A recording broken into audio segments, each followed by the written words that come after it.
You want to have some whipped cream. Right here we got some vanilla extract. Here we got some lemon juice.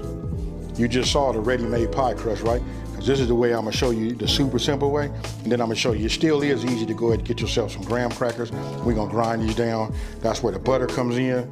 We're gonna put this butter in there, and then we're gonna go ahead and line one of these, pie crusts. Now here, look, I'm just showing you my Philadelphia, cream cheese, right? Look how soft that is. You want it to be at room temperature. That's really, really key. Helps with the mixing. And this right here is just the Eagle brand 14-ounce can of condensed sweet milk. Hey, super simple, super easy. And listen, if you don't have a mixer, like a big mixer, like some people do, you can go ahead and get yourself a hand mixer. This all goes together real easy in one of these bowls. And then look, check this out. I went ahead and did this already on my own. I got me some strawberries. I went ahead and just cut them, trimmed them, cut them in different sizes or whatever. And this is what we're gonna put on top. You guys can put cherries, blueberries, or whatever you want, but strawberries is my choice. Hey, so with that being said, let's get ahead and get started. Now, we're getting ready to make our, our graham cracker crust, right?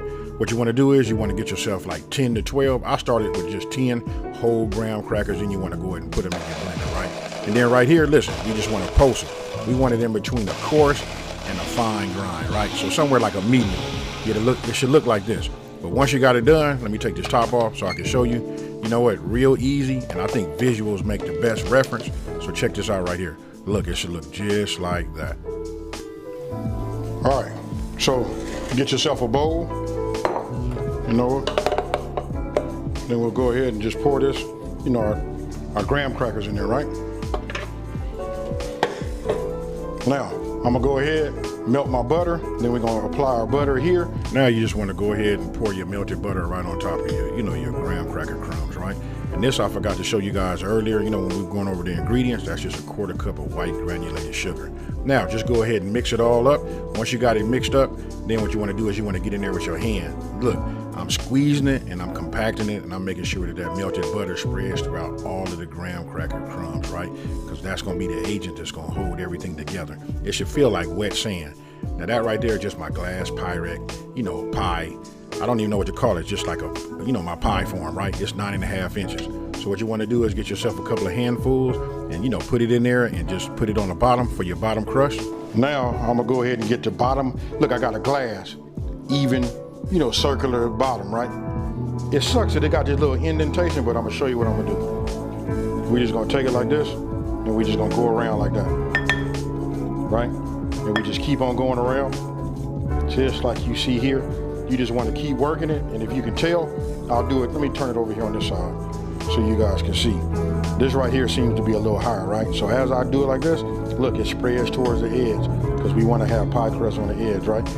Now, once you're done doing the bottom, what you do is you add the rest of your graham cracker, crumbs, you add them towards the edge, and you want to take your hand and just like mash them in there, just like you see there. And then when you're done, you got them all mashed in, right? I take my thumb and just like get everything back in there, because sometimes you'll push it and it'll come up over the top, and then get your cup and just go ahead and just start working it, and use the side of your glass, to work the edges, and it should look just like what you see right there.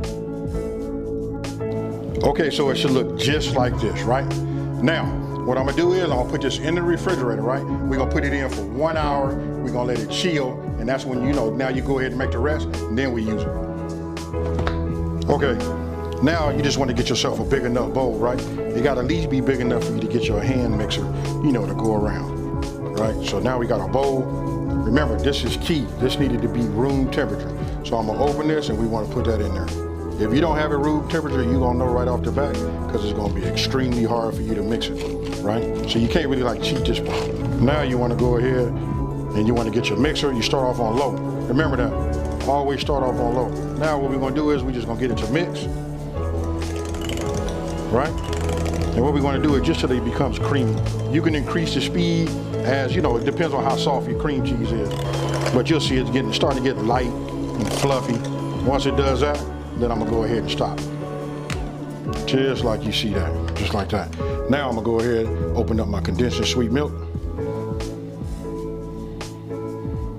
And you just want to get yourself like a spatula, or something like that. It's any type of rubber product, it's that small enough so you can get in here and you can get all of your ingredients in here. Now, you see we got it in here. Remember, the key is starting off on low. You know what I mean? So we just want to get it, start getting it to pick up some of the cream cheese and just incorporating this together. Now I'm gonna stop it here. Right? What we want to do is you want to get your regular, your big spatula, right? And you want to rub it along the side of the bowl. You know what I mean? And by me using a a glass bowl, you can look on the edges and you can make sure that you got it all, because you want it all to churn in the middle. You start back again on low. Now you want to grab your lemon juice and you want to just start pouring in just a little bit at a time. Remember, a little bit, everything is in increments, right?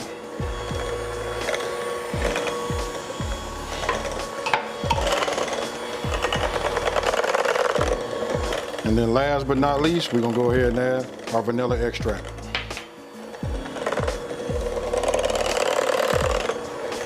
Then we just go ahead and turn it off. Shake your beaters off. I'm gonna be real with you, my granny used to give me the beaters too. Hey, so we're gonna set this off to the side, then we're gonna get our pie crust, and then we finna pour this in and get our filling in there. Look, I just went ahead and just put my ready-made pie crust right here, right? I'm gonna do this one right now because you guys saw that I stuck to the one that we made. I made that already and it hadn't been an hour yet. So I'm gonna just show you, this is what makes it super fast. So once you peel this back, I'm gonna tell you the advantages of having this.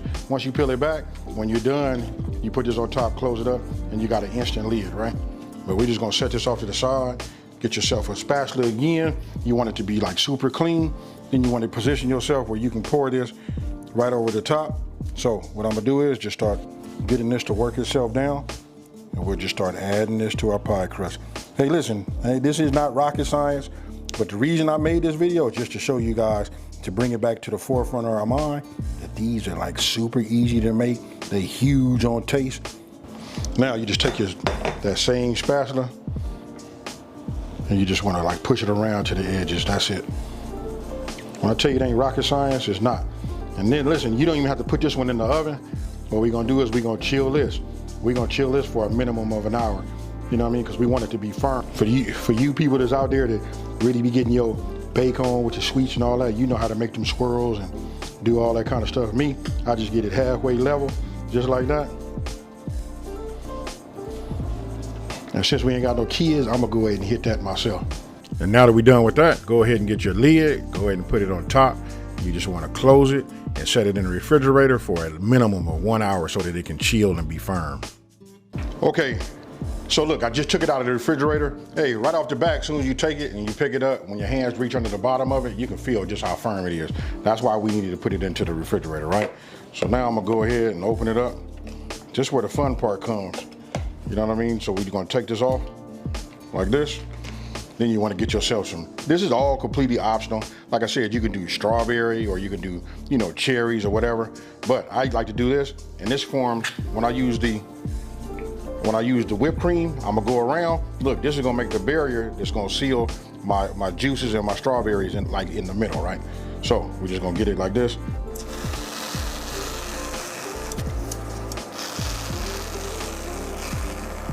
Just like you see there. You can build it up any kind of way you want to. Now I'm gonna go ahead, let me take the saran wrap off. I got myself a slotted spoon because I don't want to put all the juices in there, right? So when I get it, I let it strain. And then we just add it right here to the middle. Just like you see here. Strain.